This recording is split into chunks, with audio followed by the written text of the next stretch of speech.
Hello friends, எல்லாரும் எப்படி இருக்கீங்க? இன்னைக்கு நம்ம என்ன பார்க்க போறோம்னா மை ஹோம் கார்டன். என்னோட கார்டன்ல ஃபர்ஸ்ட் இவங்க தான் இருக்காங்க.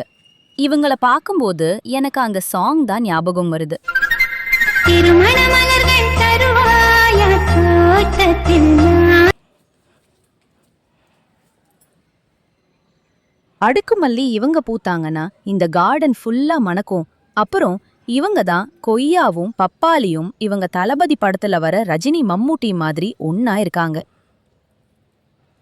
அப்புறம் இந்த பக்கம் இவங்க தான் தங்கச்சி தக்காளி. நிறைய காய்ச்சி இருக்காங்க. தினமும் பழுக்குதான்னு பாப்பேன். இவங்க பழுத்ததுக்கு அப்புறம் உங்களுக்கு வீடியோ போடுறேன். குட்டி குட்டியா நிறைய இருக்காங்க. பழுத்ததுக்கு அப்புறம் பார்க்கவே அழகா இருக்கும்னு நினைக்கிறேன். அப்புறம் இந்த பக்கம் இது பசலைக்கீரை, உடம்புக்கு ரொம்ப நல்லது. அடுத்து இவங்க பேரு தான் எனக்கு தெரியல.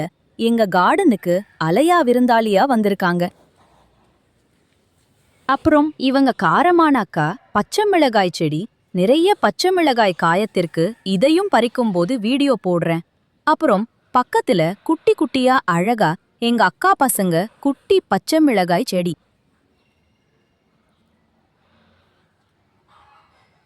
அதுக்கு பக்கத்துல கனகாமரபு செடி. இப்பதான் இவங்க கொஞ்சம் கொஞ்சமா பூக்க ஆரம்பிச்சிருக்காங்க. இவங்க பக்கத்துல குட்டியா 2 கனகமரப்பு செடியும் இருக்கு.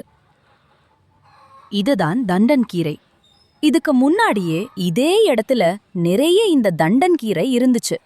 அதெல்லாம் பறித்ததுக்கு அப்புறம் விதை போட்டு இப்பதான் மறுபடியும் முளைக்க ஆரம்பித்திருக்கு. இவங்க தான் நம்ம கத்தரிக்காய்.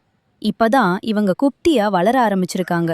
இவங்க பெருசா போய் காயம் கைக்கணும். இந்த கீரையோட பேரு பொன்னாங்கண்ணி கீரை. இதுவும் உடம்புக்கு நல்லது. என்னோட கார்டன்ல இந்த மாதிரி சத்தான நிறைய கீரை வகைகளை நீங்க பார்க்கலாம். இது மணத்தக்காளி கீரை. இது சின்ன குழந்தைகளுக்கெல்லாம் ரொம்ப நல்லதுன்னு சொல்லுவாங்க. இது போன்ற இன்னும் நிறைய வீடியோஸ் பார்க்கறதுக்கு என்னோட சேனலை சப்ஸ்கிரைப் பண்ணி வச்சுக்கோங்க. அப்புறம் கமெண்ட் பண்ணி லைக் பண்ண மறந்துடாதீங்க.